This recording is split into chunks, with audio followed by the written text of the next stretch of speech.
What is going on, Ticker Nation?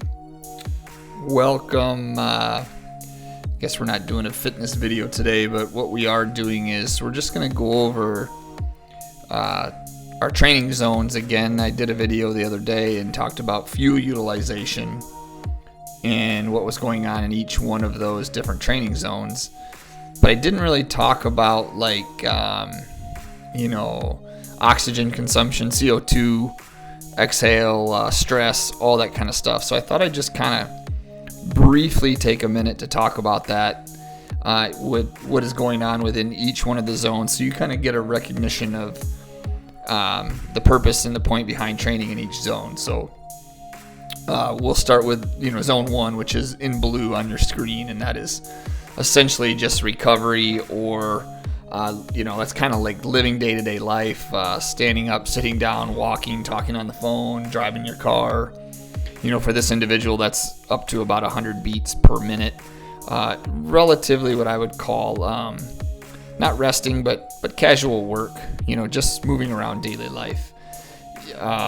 When you're looking at this graph, you can see there's a lot of fat utilized. Keep in mind, we're going to talk about fat and oxygen, kind of being the same here. So if you're seeing a lot of fat being used, or the yellow in this graph as opposed to the purple, we're doing easy work. Lots of oxygen available, very little stress. So you can just see here in zone 1, it's, easy living. Zone 2, which is in green, you can see here this is almost 50% carbohydrate, 50% fat. This is a zone here where if you spend a lot of time in zone 2, you can improve your ability to utilize fat and your ability to use oxygen in this zone, to the point where almost you still don't pull any carbohydrates to speak of. Like, the majority of your fuel source is still fat. You have lots of oxygen available, very little stress. So the more time you spend in zone 2, the more improvement you can have in zone 2. And if you have big improvements in zone 2, it just means that you can do more work with less stress and strain as you build in intensity. So here, then we'll talk about zone 3, which is represented in yellow. That is generally where, when people are exercising and work out, they feel quite good. It's not overly hard. It's not so easy and super boring. It's kind of like maybe referred to as the sweet spot, or the place where it's fun to work out, fun to run, fun to train. Problem here is if you spend too much time in zone 3 and zone 4, which we'll talk about in a second, you don't get a lot of physical adaptations into your ability to utilize oxygen. So it's kind of like zone 3 and zone 4 utilizes or represents the amount of time you spent in zone 2 or zone 5. So, if you want to get better at utilizing fat or having plenty of oxygen abundantly available to you, you need to spend less time in zone 3, more time in zone 2. Zone 4, you can kind of see where carbohydrate uptake has really gone up excessively. Fat utilization has dropped. This is represented in the orange. In this, training zone 4, this is getting on the edge of not being sustainable work. Again, we have athletes that can do a lot of work in zone 4 and still pull a lot of fat if you've been training well in zone 2, but there is a price to pay with too much zone 4 work. This athlete that spends too much time in zone 4 will eventually see depletion in zone 2. It's stressful. It's highly what I would call like competition zone.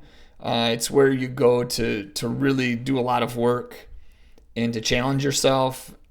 It does build up cardiovascular strength and cardiac output, but it is a stressful situation for your body. So there is a definite price to pay.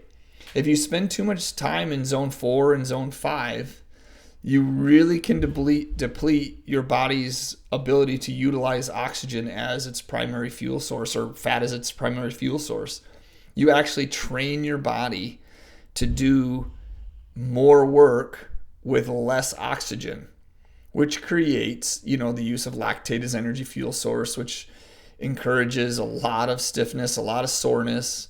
And you will absolutely, over time, if you spend too much time in zone 4 and not enough in zone 2, you will reduce your ability to improve your aerobic system. So keep that in mind in your training. And then zone 5, that's in red. That's pretty much full carbohydrate. It's anaerobic work. It is high output, high cardiac challenge. You're improving your VO2 max here, as long as you don't overdo it. Zone 5 is a lot of suffering. It's a mental challenge. It's where you should spend time if you want to have your best performing self, and if you do want to improve your overall fitness. But it should be very small. It should be 5 to 10% of your training. We always say here at Ticker, your workouts should be really easy or really hard. And just a handful of workouts in that what I would call just fun zone or testing zone, which is, consider zone 3, zone 4, more of testing, more of competing, more of playing. There's a time and a place for all of that. But if you really want to improve your health and you really want to improve your performance, you need to live in zone 2. Lots of time, lots of reps, lots of volume in zone 2, and 5-10% in zone 5. So from a oxygen or a metabolic standpoint, these zone 2 workouts, very important. When you see threshold, that's zone 5, they should make you nervous. Hard should be really hard, easy should be really easy. So yeah, I hope that gives you some insight into how we program and why we program the different training zones. We're going to get a little bit more into this with the next video, as far as time domains and how long you should spend in each one and what happens during that time. And these are all things that we get from our reports that are helpful for educating you on the purpose of training in each zone. So if you want to learn more, again, you can always find us at tickerfitness.com. You can reach out to us on Instagram at tickerfitness. You can also reach us email at tickertrained@gmail.com. Thanks. Hope to hear from you. Bye.